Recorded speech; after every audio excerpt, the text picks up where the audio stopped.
Hello world, my name is Amelia and welcome back to another video. This is going to be kind of a quick update since it's been a few weeks since I did my last video about my weight loss journey. I can give the great news and update that it's actually been going really well for me. What has it been, a month or so?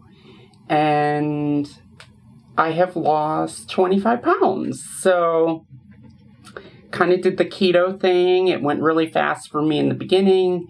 Things have slowed down for me the last couple weeks, but I definitely plan on getting, kind of trying to kickstart back on track, but that's a whole conversation. I kind of plan on doing a little more discussion and more in depth later. Kind of a review video. It's really interesting to share that. Anyways, this video, with a lot of things that have been going on lately in the world, I felt it was time to talk about AI. This is something that I've been kind of worried to talk about, just over the fact that it's such a controversial subject right now. There was a Black Mirror episode that came out that really put a lot of people afraid of AI, which is scary, I know.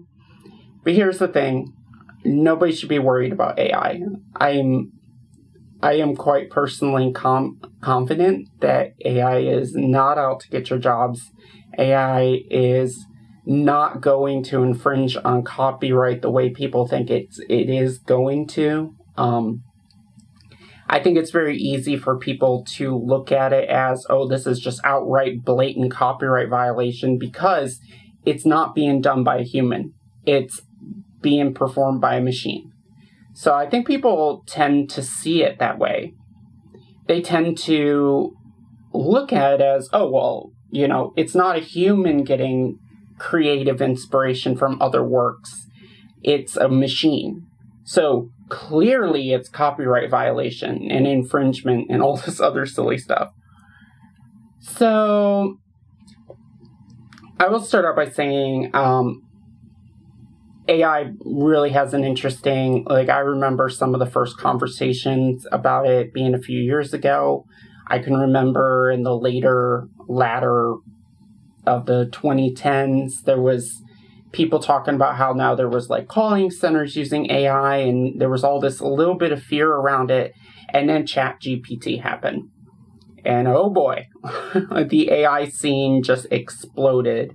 You can find tons of analytics out there and other videos that talk about how crazy that was. The one that exploded first was Stable Diffusion, which is the whole art and animation aspect. And I've seen a lot of people in the artist community getting very upset about this, with some people who are just straight out saying, oh, it's just blatantly copying stuff, almost acting like it's a search engine, not a generative program. So I saw a couple posts online where people were saying, oh yeah, look at this. Here's a generated image. And it clearly has the logo of Getty Images in the corner. And yeah, I can understand where they're coming from. But again, it's not copying. That logo just happens to be there because it's training data. It doesn't know what a logo is. It doesn't know what anything is in the photo. It's just going by what it was trained. And honestly, I think that just kind of shows how much bullshit is out there with Getty licensing so many photos. I personally get upset because I can't tell you how many photos I see. That's a whole crazy thing in its own, where I've seen stuff where there's material that's completely open to the public, and then somehow Getty just decides to copyright public domain stuff, and then give cease and desist to anybody who tries to use it unknowingly, knowing that it was public domain. Anyways, that's a whole discussion. So the fact that their logo is showing up on a lot of stuff, it really tells how bad it is, because theirs is probably the one logo I've seen pop up the most on some examples. Of course, nothing I've ever done, it's popped up. I have been playing with Stable Diffusion. I have a decent graphics card in my computer. I installed the software on my local machine because the Stable Diffusion uses your graphics card because your graphics card is way faster at calculations than a CPU is. It uses my graphics card to generate the images. And I think this is because I'm just kind of doing general video here. I think it's just been way overdue to talk about this. I have so many examples I can show of things I've generated. I've actually trained my own model on my own likeness and face and been able to generate images the plenty of anything I want. I mean, winter outfits, futuristic sci-fi spacesuits. Like, I've played with it so much, and it's interesting when you're using it on your local machine, you can pretty much ask for anything you want. NSFW content is no problem. You ask for it, it's like, okay, here you go. It's fascinating. Anyways, I've really enjoyed that. But here's the thing. Most stuff I have seen come off the presses for Stable Diffusion are not just something you can throw on the internet. And a matter of fact, there was a free library online of stock photos. And there was one on there that I could immediately tell was AI. It had the classic signs of AI. AI's biggest thing that it typically can fail on is fingers. It's my AC unit. It can duplicate fingers multiple times over because it doesn't really have an indication of where to stop. It's like, oh, there's a finger that comes after this finger, and there's a finger that comes after this finger, but it doesn't know how many fingers it's done already. So that can be something it can really screw up on. So it's using, even though it doesn't understand what a photo is, it doesn't understand what is in a photo, it's going off patterns. It's pattern recognition. It's generative. It is the truest, in my opinion, the truest form of imitation, inspiration. Because there's nothing in the world that prevents an artist from copying other works. Matter of fact, and I know this is probably not popular with some artists. There was a saying I heard in Pirates of the Silicon Valley, which was a movie from quite a while ago about Bill Gates and Steve Jobs. And there was a saying in that movie that went, good artists copy, great artists steal. A funny saying, I know. But the point is that this material, it's inspired by other art. It can't, and this kind of goes into this other thing where there's people who think that AI is going to destroy the world and take over people's jobs. And the thing is it can't. AI is not sentient. AI is still very much in its early stages. It can only imitate. So, no, it's not going to take your job. It's not going to overtake anything you do, even artists. It can only imitate. You're not going to one day put in a prompt and put some magical something or other element that doesn't exist or whatever else, and then it pops out something, and then the whole world is, ooh, that's new. If it does, it's already been done. So that's my point. AI is too early on, and who really even knows? if AI is as smart as people think it is, it's definitely not going to destroy humanity because it needs humanity. It needs humans to be creative. It needs humans to run. Without our creativity, AI cannot be creative itself. I also have a saying that goes, AI is not a replacement, it's an assistant. This is something that I run into a lot with my image generation. And don't get me wrong, there's a lot of appalling things that people are doing with AI, all of the illegal activities, violating people's rights.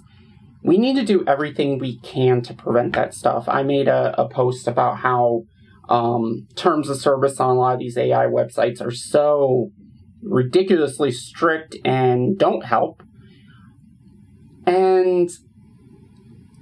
But I do understand you got to prevent the bad actors. How do you prevent these people from making content that's hurtful?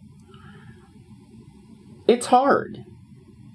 It is very, very hard. You can't easily do it. But the point is that I've generated images using Stable Diffusion, and after it's done, I have edited the images. I have used my own creativity to be like, I like that image, but there's stuff in it that AI just can't do. Shading. It ended up doing too many fingers, and I actually myself was able to running it through Photoshop and doing my own editing to remove the excess limbs and make it look like a real photo. And I've actually been able to make some really beautiful stuff. And that's definitely where I don't think AI is copyright infringement. If you're an artist and you're pulling stuff out, and no, it does not exist on the internet. A lot of the stuff that AI is going to spit out does not exist. You can check it for yourself. If you go to images.google.com, you can actually upload an image and ask Google to find replicas of it. Where is this image hosted on the internet? And you're pretty much never, I guarantee you're never going to come across an image on Google Images that matches something AI generated. It's going to be very, very difficult. If you happen to, it's not going to look like the same thing. But personally, because AI is an assistant, not a replacement, I think every artist needs to take that to heart. Using it as a sketch drawing. And AI can do it. Real photos, making changes to it. There's no end to that. And then finally, there's also the creative writing side of it. People have also gotten very upset about it imitating on writing too. And as a lot of people know, that's kind of what these writer strikes are about. They're really AI is a very big portion of it, as those strikes are going on right now. But again, I say, yes, AI that's just copy and paste, I'm not a huge fan of it. But AI that's used as an assistant writes something, and then you as a human go through and say, yeah, no, that grammar's not right. No, that doesn't sound like me. You need to be fact-checking. A matter of fact, humans need to fact-check the data that AI learns from. The data is curated by people, both images and text. So just like the people who put, I don't know if anyone's heard the term I/O, which is input, output. What you put into AI gives you output. It can't create things that hasn't been shown. So in a way, you're showing it examples. Matter of fact, you can train your own image models. You can train your own text generative models. You show some examples, and then it's going to imitate from those examples. It uses probability to guess what's the next word. And again, that's something where you use AI. It's great for writer's block. You come to a point where you're writing a story or something like that, and you're like, oh my gosh, I don't know what sentence to write next. And I've done this all the time. And it's like, this is the probable next word. You're like, oh, I still don't got it. Here's the next probable word. Until you could have like a whole sentence, and then you look at it and you're like, okay, writer's block over. I can start writing again. I want to end on one thing. I'm a huge fan of Adam Conover, who hosted Adam Ruins Everything, and I love his videos. He has his own YouTube channel. It's one of those great things to check out online if you're ever interested in reading up more on some of these things.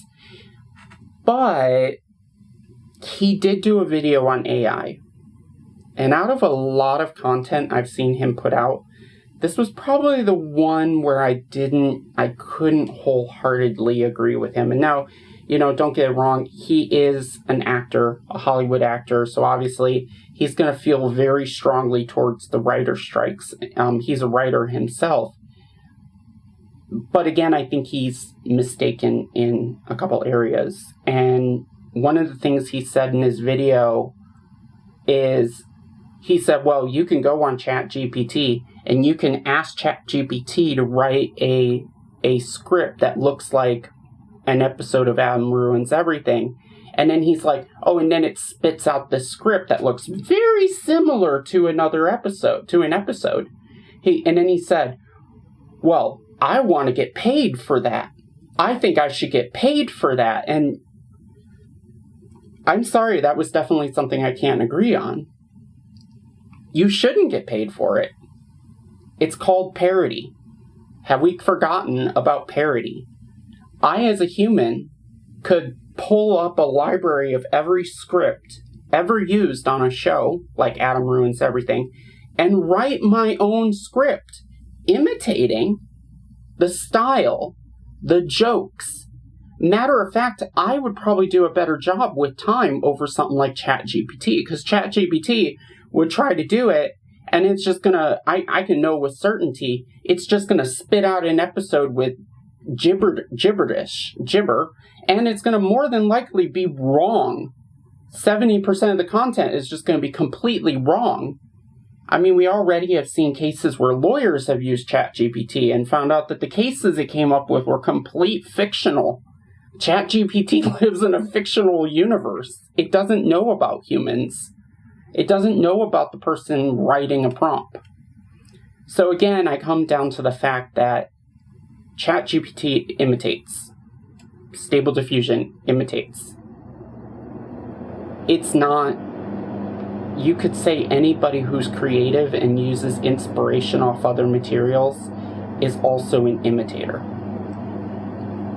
So that's how I feel about it. I would love to do another video down the road, kind of going more into this, maybe talking about some of the stuff I've generated. So it's always a fun thing. So I am going to leave this video here. I hope everyone has a great and amazing day.